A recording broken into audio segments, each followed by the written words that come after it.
कितने दिनों से जुड़े हैं? 1 महीना हुआ होगा मेरे को। बाकी मेरे को आपसे बहुत ज्यादा बागेश्वर बाबा जो सोशल मीडिया से लेकर लोगों के जुबान पर छाए हुए हैं, दावा चमत्कार का है तो इससे अलग एक दूसरा दावा है इसे कुछ और ही बताने का।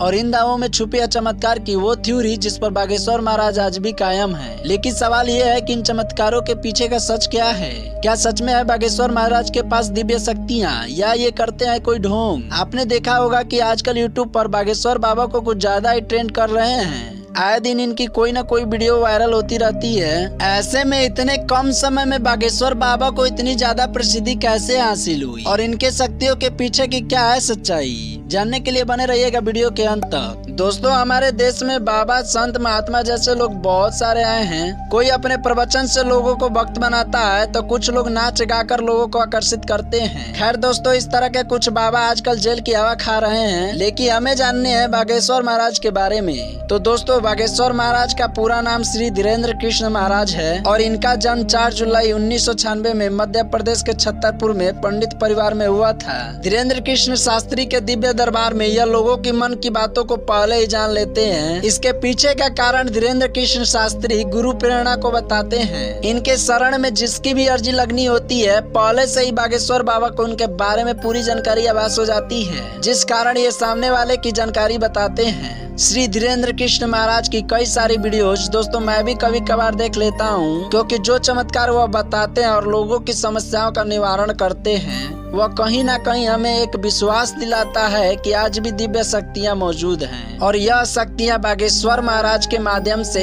इस संसार में लोगों की समस्याओं का निवारण कराने का काम कर रही हैं। दोस्तों, धीरेन्द्र कृष्ण महाराज गरीबी में जन्म लेने के बावजूद आज ये अरबपतियों को भी अपने दरबार में झुकाने की शक्ति रखते हैं। कहा जाता है कि धीरेन्द्र कृष्ण स्वामी जी हनुमान जी के बहुत बड़े परम भक्त हैं और 12 साल की छोटी सी उम्र से ही इन्होंने बालाजी यानी कि हनुमान जी की सेवा शुरू कर दी थी। इनका अपना पूरा ध्यान भगवान की सेवा में ही लगा रहता था और कई सालों तक ऐसे ही तपस्या करने के बाद धीरेन्द्र कृष्ण स्वामी को कुछ ऐसी शक्तियाँ प्राप्त हुई जिनकी मदद से आज ये सामने मौजूद व्यक्ति के परेशानियाँ समझ जाते हैं और एक पर्चे में लिख देते हैं। धीरेन्द्र कृष्ण शास्त्री जी कहते हैं कि उन्होंने बालाजी महाराज की मदद से अब तक लाखों लोगों की जिंदगी सवारी है। दोस्तों, बागेश्वर धाम सरकार की कृपा अपरंपार है, इसलिए तो जो कोई भी इनके दरबार में जाता है वो खाली हाथ नहीं लौटता। सच्चे दिल से मांगी गई दुआ को बालाजी सरकार जरूर पूरा करते हैं, इसलिए तो उनके दरबार में भक्तों की भीड़ लगी रहती है। हर कोई एक मनोकामना रखता है कि कैसे भी करके उनकी अर्जी लग जाए और बागेश्वर सरकार उससे खुद अपने पास बुलाए। कई महिलाएं तो इनके खूबसूरत चेहरे को देखकर मनमोहित हो उठती हैं। दोस्तों, इनके जगह पर कोई और बाबा होता तो इसका जरूर फायदा उठाता, लेकिन बागेश्वर महाराज ऐसे नहीं हैं। उन्होंने हजारों लोगों के सामने ऐसी महिलाओं को माता और बेटी कहकर सम्मानित किया है। वैसे तो ये अपने गाँव में दरबार लगाते ही है, लेकिन इसके अलावा ये आसपास के अन्य राज्यों में भी अपना दरबार सजाते हैं।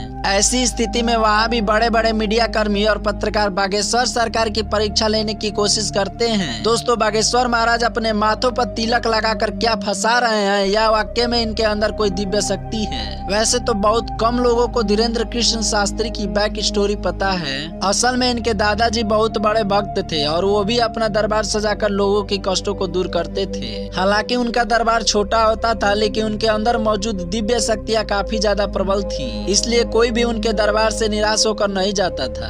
और वहीं से धीरेन्द्र कृष्ण शास्त्री ने भी बालाजी की तपस्या करना शुरू की और ये हनुमान जी के परम भक्त बन गए। परंतु उनके दादाजी के मृत्यु के बाद दरबार सूना सा हो गया, जिसके बाद लोगों ने धीरेन्द्र शास्त्री से दरबार सजाने के लिए कहा। शुरुआत में उन्हें अपनी शक्तियों का ज्ञान नहीं था, इसलिए वे इस तरह का कार्य नहीं करना चाहते थे और सिर्फ बालाजी ही महाराज की भक्ति करना चाहते थे। लेकिन फिर जैसे जैसे धीरेन्द्र शास्त्री के अंदर की शक्तियाँ बढ़ने लगी, वे लोगों की मन की बातें पहचानने लगे और एक टाइम ऐसा आया जब उनके अंदर भी अपने दादाजी की तरह ही दिव्य शक्तियाँ आ गई और अपने शक्तियों के वजह से ही गांव में रहने वाला एक साधारण बालक आज पूरे दुनिया में बागेश्वर धाम सरकार के नाम से प्रसिद्ध है। यह भारत का एकमात्र ऐसा धाम है जो साइंस और टेक्नोलॉजी को हिलाकर रख दिया है और सोचने पर मजबूर कर दिया है कि आखिर भाई ऐसा कैसे हो सकता है। दोस्तों, यहाँ हर रोज लोग जाकर अर्जी लगाते हैं। लोग अर्जी लगाने के बाद यहाँ की टिकट्स को खरीदते हैं और फिर नारियल को लाल कपड़े में बांधकर अपनी मनोकामना पूरी करने के लिए यहाँ पर 21 बार मंदिर की परिक्रमा लगाते हैं। भाई मैं आपको बता दूं, यहाँ पर अर्जी लगाने के लिए बहुत लंबी लाइन लगती है और इसके बाद बागेश्वर धाम सरकार के दिव्य दरबार में जाकर श्री धीरेन्द्र कृष्ण शास्त्री महाराज के भजन को सुनते हैं। वैसे दोस्तों, आपकी राय इनके बारे में क्या है, हमें कमेंट सेक्शन में जरूर से बताइएगा। और यदि वीडियो आपको पसंद आई हो तो वीडियो को लाइक और चैनल को सब्सक्राइब कर लीजिएगा।